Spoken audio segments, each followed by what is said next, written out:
Mimi Jenista Mhagama nilikuwa naye tokea mwaka 2010 nilipoingia bungeni.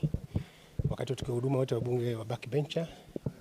Lakini tuna mambo mengi tulipita kwa pamoja. Nakumbuka mwaka 2012 Chama cha Mapinduzi kiliteua wabunge takriban 14 wa backbencher walikuwa na michango mikubwa kwa ajili ya kwenda kupata mafunzo China, ambapo mimi tulienda pamoja kipindi hicho, wote tulikuwa wabunge wa backbencher. Lakini nishukuru sana, nimefanya naye kazi kwa karibu wakati nikiwa katika cabinet kipindi chote, naye akiwa waziri katika nafasi mbalimbali. Tukio ambalo nakumbuka sana, matukio kadhaa. Kwanza nilipokuwa waziri wa TAMISEMI. Wakati nakumbuka watu walifariki kule Busia, Ukerewe.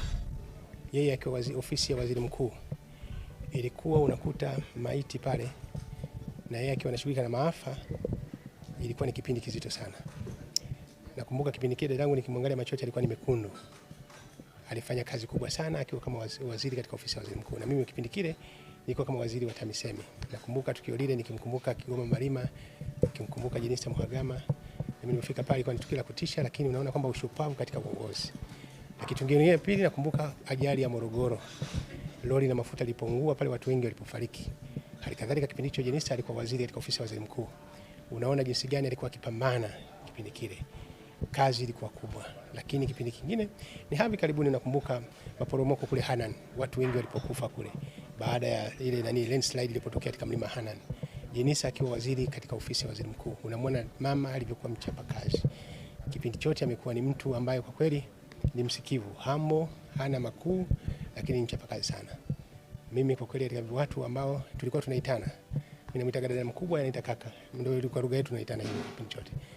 Kwa kweli jambo la kusikitisha kwangu mimi ni msiba mzito sana. Niseme msiba mzito sababu ni mtu ambaye nimekaa naye kwa karibu muda wote kipindi chote ambacho tulikuwa hapa bungeni. Na tukiwa katika nafasi kipindi kile, nafasi za waziri. Kwa hiyo niseme kama taifa limepoteza mtu mchapa kazi. Inawezekana binadamu mtu anapokaishi watu wasizungumze ya kwake. Ndio maana waombe wa Tanzania, watu wakifanya mema tuwataje, wakiwa hai wasikie wenyewe. Wakiwa hai wasikie wenyewe. Unakumbuka siku moja bungeni nilipokuwa nawasilisha bajeti yangu nilipokuwa katika waziri wa TAMISEMI. Wakati nahitimisha hotuba yangu nilisema nataka nimshukuru mahususi Jenista Mhagama kama waziri chief whip ambaye alisaidia sana serikali. Nikasema hivyo baadaye nikamwambia nimesema hivyo sababu tunataka tuwataje watu wakiwa hai pale wanapofanya makubwa. Kwa hiyo kikubwa zaidi nchi imepata msiba mkubwa, tuendelee kuwa na subira, lakini tuendelee kumwombea mwenzetu. Hili ni kubwa zaidi.